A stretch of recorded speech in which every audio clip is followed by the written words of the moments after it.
आजको भिडियो चन्द्रकोट गाउँपालिका वडा नम्बर 7 रूपाकोट बरबोटमा बस्ने कवरदाईको पीडादायक भिडियो बनाएर हामी आएका छौँ। कृपया भिडियो मन पर्यो भने च्यानलमा नयाँ हुनुहुन्छ भने सब्स्क्राइब गरिदिनु होला, लाइक गरिदिनु होला, हामीसँगै जोडिनु होला।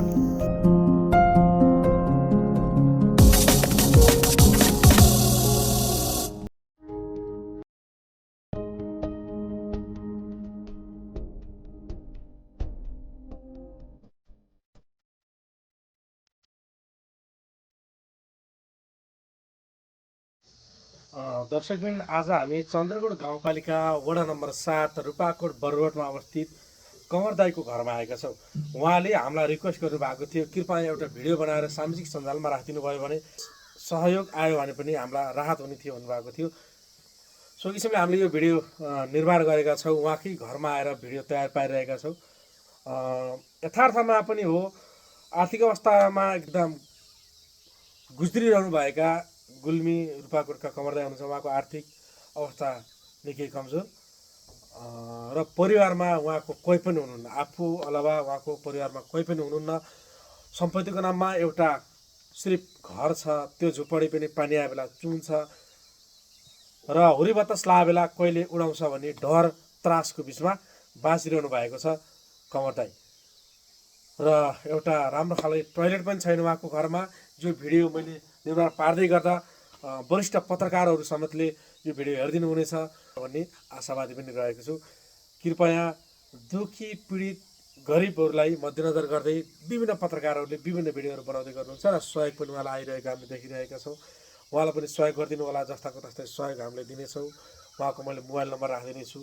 यहाँको स्थानीयवासीहरूसँग पनि म कुराकानी गर्नेछु र यो बरबोटमा अवस्थित छ। अहिले हामी उहाँको घर आइसकेपछि उहाँ चाहिँ अहिले दुध लिनलाई रातामाटा जानुभएको छ भन्ने खबर प्राप्त भएको छ। उहाँ चाहिँ हामी वेटिङ गर्नेछौँ र उहाँको पारिवारिक अवस्था यथार्थ के हो त्यो भिडियोलाई समीकत बनाएर हामी तपाईँहरू माझ पेश गर्नेछौँ। कृपया पुरान गरी युट्युब च्यानलमा नयाँ हुनुहुन्छ भने च्यानललाई सब्स्क्राइब गरिदिनु होला। पुरान गरी फेसबुकमा नयाँ हुनुहुन्छ भने फलो गरिदिनु होला र उहाँको सर्ट भिडियोहरू चाहिँ पुरान गरी अफिसियल टिकटक मार्फत पनि मैले ल्याउनेछु, जोडिनु होला। दाइ नमस्कार। नमस्कार, स्वागत छ तपाईँलाई पुरान गरी युट्युब च्यानलमा। कहाँ जानुभएको थियो बिहान? बिहान दुध लिन जानुभएको थियो। त्यो त बिहान भयो म आएर घर खोजेँ, तपाईँ हुनुहुँदो रहेछ। बिहानै हजुर, यसो भिडियो गराएर राखिदिनु पऱ्यो भन्नुभएको थियो। एउटा भिडियो गराएर राखिदिउँ सामाजिक सञ्जालमा। कोही दया माया भएको व्यक्तिहरू पनि हुनुहुन्छ धेरैजना। उहाँहरूमध्येबाट सहयोग आउँछ, आयो भने तपाईँलाई हस्तान्तरण गरौँला, आएन भने एउटा विकल्प गरौँला। राज्यलाई त भनेर हुन्छ, यहीँका अब स्थानीयवासीलाई भनेर हुन्छ, यहाँ छिमेकी छर छिमेक गाउँ सबैलाई भनेर थोरै भए पनि सहयोग भए पनि केही मेसो गरौँला। के छ दाइ, सन्चै हुनुहुन्छ? ए, बिहान दुध लिन जानुभएको थियो? हजुर। ए, तपाईँको सम्पत्तिमा यति घर बाहेक अरू केही छैन? केही छैन। परिवारमा को हुनुहुन्छ त? परिवारमा कोही छैन, म मात्रै हो। तपाईँमा त ठ्याक्कै एउटा गाह्रो हुन्छ होला है। मेरो दाइ पनि छैन, दिदी पनि छैन, बाबा पनि छैन। किसिमद्वार सबै म बसेँ। अनि तपाईँले त भत्ताको पनि आउनु के अरे है? आएन। नायर त बनायो कि नै? नाइ त छ। नायर त छ। 12 साल हुनुहुँदो रहेछ। 16 साल भनेपछि भत्ता पनि आउने कुरो भएन। अहिले आउनु छ। कसरी जीविकोपार्जन गर्नु भएको छ? यो छरछिमेकीको काम धन्दा गरेर। छरछिमेकीको काम गरेर, छरछिमेका कतै पूजापाठ केही भने त्यति जाने सहयोग गर्ने गरेर चलिरहेको छ। बाटो गए भनेपछि धौधौ छ खानालाई? धौधौ भयो। अब बुढीकाल लाग्यो, अब काममा बलन्दन। हजुर, मलाई यो पेट पार्न गाह्रो भइसकेको छ। अब कदम केयर पनि छटपट्टि हुन्छ, निन्द्रा लाग्न गाह्रो छ। त्यही हजुरले केही सहयोग गरिदिनु त कि भन्ने आधार छ, आशा छ। ठिक छ, गरिदिनु होला। हजुर, उहाँ दर्शकलाई हेरेर भनिदिनुहोस्, मलाई बताउनु होला। हजुर, अरू केही? अरू खाना पकाएर खाने बेला भयो, के छ सब्जीहरू के छ त? सब्जी त अब दाल, त्यही हो। दाल खाने, भात खाने? दाल आलु भात। अब के खाने केही छैन। खानालाई पनि धौधौ भयो है खाना दौडो छ घरमा पैसा छैन पैसा छैन पैसा सक्यो भने पैसा नभए त केही पनि छैन छैन यस्तो समस्या गाह्रो छ आदरणीय दर्शकहरू के छ भन्दाखेरि कमर दाईको पारिवारिक अवस्था यथार्थमा एकदमै कमजोर हो कमजोरी उहाँ चाहिँ एकदम छिमेकीको आशामा विवाह व्रतबन्ध भयो भने केही सहयोग गर्न बोलाए मार्फत थोरै उहाँले रकम पाउनुहुन्छ त्यही रकमले आफूलाई गुजारा टारिरहनु भएको छ होइन एकदम गरिबीको चपेटामा हुनुहुन्छ उहाँ चन्द्रपुर गाउँपालिकाकी बासिन्दा उहाँ रूपाकोट 7 को हुनुहुन्छ पारिवारिक अवस्था एकदम दयनीय छ कृपया सहयोगी भावना भएका व्यक्तिले कृपया प्लिज उहाँलाई थोरै भए पनि सहयोग गरिदिनु होला तल मैले उहाँको नम्बर राखिदिनुहोस् तपाईँको नम्बर भन्नुहोस् त मोबाइल नम्बर भन्नु त मोबाइल नम्बर 98 छ 98 हजुर 251 98 6 13 14 251 ल उहाँलाई सहयोग गरिदिनु होला सहयोग गर्न फोन गरिदिनु होला र मैले पनि त्यहाँ मोबाइल नम्बर राख्ने छु 98 464 248 त्यसमा पनि उहाँलाई सहयोग गरिदिनु होला कृपया तपाईँको सानो सानो सहयोगले कसैको जिन्दगी बच्छ भने त्यो जति ठुलो धर्म केही हुने छैन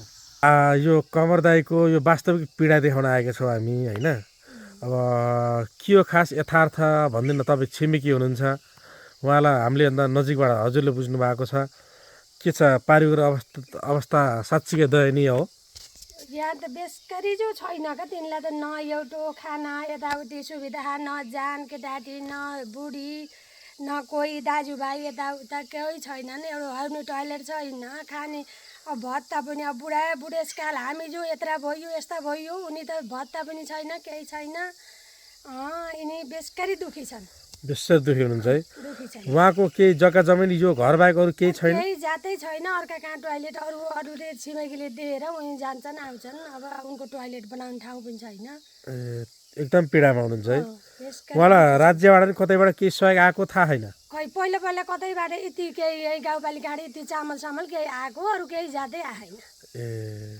एकदम पीडामा हुनुहुन्छ उहाँ पीडा चाहिँ छ नि त परिवारमा को हुनुहुन्छ कोही जाँदै हुनुहुन्न कोही हुनुहुन्न कोही परिवार हुनुहुन्न उहाँलाई पकाएर खानदेखि उहाँलाई सब स्याहार सुसार आफ्नो आफैले म्यानेज गर्न परिरहेको कहिले अब त्यही दुःख बिमार ठुलो भएमा त अब सबै छिमेकीले सहयोग गरिदियो हजुर अब उनी बिमारी पनि छन् एक तर्फबाट हजुर भनेपछि यो भिडियो उहाँको लागि विशेष बनाएर यो भिडियो हेरिदिने सबैले सहयोग गरिदिनु होला भन्न अनुरोध गर्दछु हजुर हजुरको शुभ नाम मिना थापा हस् धन्यवाद दर्शकबिन आज हामी गुल्मी जिल्ला चन्द्रकोट गाउँपालिका वडा नम्बर 7 रूपाकोट बरगोटमा अवस्थित कमर दाईको घरमा आएका छौँ र उहाँको छिमेकी हुनुहुन्छ दुर्गा परियार र उहाँसँग पनि उहाँको विषयमा हामीले बुझ्ने प्रयास गर्नेछौँ स्वागत छ तपाईँलाई तुरन्त गरी युट्युब च्यानलमा दाईको सुन्नमा आएको पारिवारिक अवस्था कमजोर भयो राज्यले हेरेन भत्ता पनि भएन परिवारमा कोही भएन आर्थिक अवस्था कमजोर भयो भन्दा के छ यो विषयमा भन्दैन अब यसको विषयमा बोल्नु पर्दा मैले सुनेअनुसार मेरो छिमेकी पहिलाको छिमेकी त म यति टाढैको गैरबारी भन्ने पुरानो भाषाले बोल्नु पर्दाखेरि गुल्मी जिल्ला रूपाकोट गाउँ पञ्चायत अन्तर्गत वार्ड नम्बर 8 को व्यक्ति म धेरै रमाइको छोरो कान्छे दुर्गा परियार हुँ र अहिले भर्खरैको स्थितिमा मेरो नयाँ बस्ती र नयाँ राजनीति स्वरूपले यो देशको परिवर्तन फेरिएको अवस्थामा मैले हजुरलाई प्रकरण पर्दाखेरि अहिले वर्तमान चन्द्रकोट 7 साबिकको 8 अन्तर्गत बस्ने म दुर्गा परियार र मेरो छिमेकी भीमबहादुर कुँवर को विषयमा हजुरले सोधे अनुसार मैले बताउन पर्दा उहाँको जन्म विक्रम सम्वत 2016 सालमा भएको रहेछ र उहाँको पिताजीलाई मैले जानिनँ आमालाई जाने तर त्यो नागरिकतामा उमेर घटाइएछ भन्ने कति होइन यो जहाँसम्म उमेर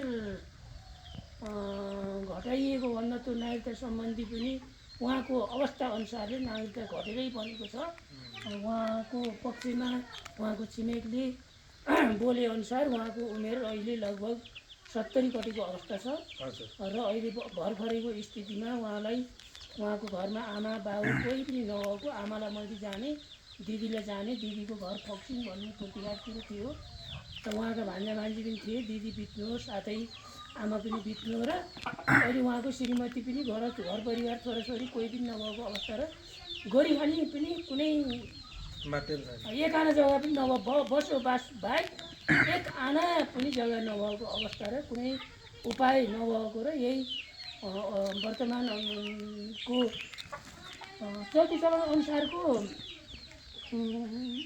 बुढौली भत्ता भनौँ 70 कटेपछि हामी गरिबलाई 60 र उहाँहरूलाई 68 थियो, त्यही 68 पनि अहिले बढाएर 70 भएको अवस्था र 2 वर्ष अब भयो गरी भन्ने बेला केही आशमा हुनुहुन्थ्यो र साथै त्यही आश पनि 2 वर्ष फेरि पनि बढेर 70 को 68बाट 70 को 70 भयो र म एउटा चन्द्रकोट 7 रूपाकोटको नेपाली काङ्ग्रेस समर्थक क्षेत्रीय प्रतिनिधि पनि हुँ र मैले मेरा बोल्ने ठाउँ जतिमा उहाँलाई अगाडि लगेर राखेर रेणुका थापाले मैले अगाडि लगेर राखेर सांसदहरूको अगाडि पनि टगार्यौँ र पालिका अध्यक्ष उपाध्यक्ष अगाडि टगारेर सिम्पल लिभिङ हिसाबले एउटा बोरा चामल उहाँहरूलाई उपलब्ध भएको मेरो नजरले देखेको हो। उपरान्त अब कसकहाँ बिहा हुन्छ र भाँडा माझेर 2 पैसा लिएर खाऊँ, कता कसले मेला बोलाउँछ भन्ने अवस्था, मेला बोलाउन पनि कसैले काम गर्नको लागि बोलाउने हुन्, केही सुख चयन गर्नको जस्तो यो भिडियो मैले राखिराख्दा हाम्रै वडा अध्यक्ष अनन्तराम भण्डारीले पनि देख्नुहुनेछ र धेरै जनप्रतिनिधि लगायत चन्द्रकोट गाउँपालिका अध्यक्ष हाम्रो युवराज केसी हजुर हजुर उहाँले पनि देख्नुहुन्छ। उहाँलाई के भन्न चाहनुहुन्छ? उहाँले एकबार उहाँहरूलाई मैले के भन्न चाहन्छु भन्दा जनता सबै हजुरहरूसित आशावादी छौँ हामी, हर कुराको लागि उन्नति प्रगति विकासको लागि हामी आशावादी र हाम्रो तपाईँहरू अभिभावक भएको नाताले तपाईँहरूबाट यस भीमबहादुर कुँवर, हामीले कुँवर दाई भनौँ, यहाँका यो समाजले चिन्छ, र भीमबहादुर कुँवर दाईलाई केही राहत उपलब्ध गराइदिनुको लागि म हजुरहरूसित विनम्रका साथ हात जोडेर आशावादी छु। उहाँको परिवारमा कोही नातागोता होइन, नातागोता अहिले भर्खरै उहाँको त मरेपार ढलेपार क्रिया गर्ने मान्छे पनि छैनन्। अब उहाँलाई के हर्निया भन्ने रोग लाग्यो, बिमार लाग्यो र यहाँ भीमबहादुर थापा सुल्टाने माइलदाई भनिन्छ हामीले, उहाँ लिएर हाम्रा जङ्गबहादुर सर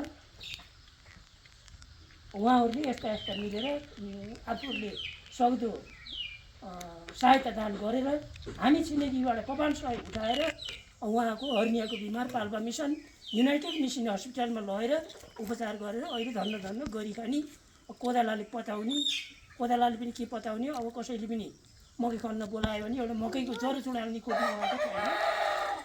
त्यही हिसाबले मेरा माननीय गुल्मी जिल्लाका माननीय सांसद श्री चन्द्र भण्डारीज्यूलाई र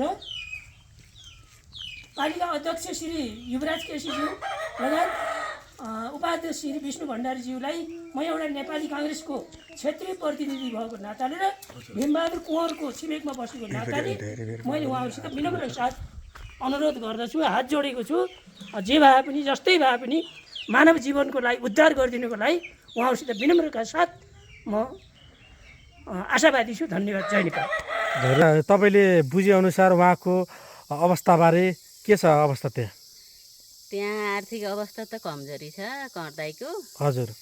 अब हाम्रो जेठाजुहरूभन्दा जेठा हुनुहुने छ, हाम्रो जेठाजुले त भत्ता खान लगाएको 3 वर्ष भयो। हजुर।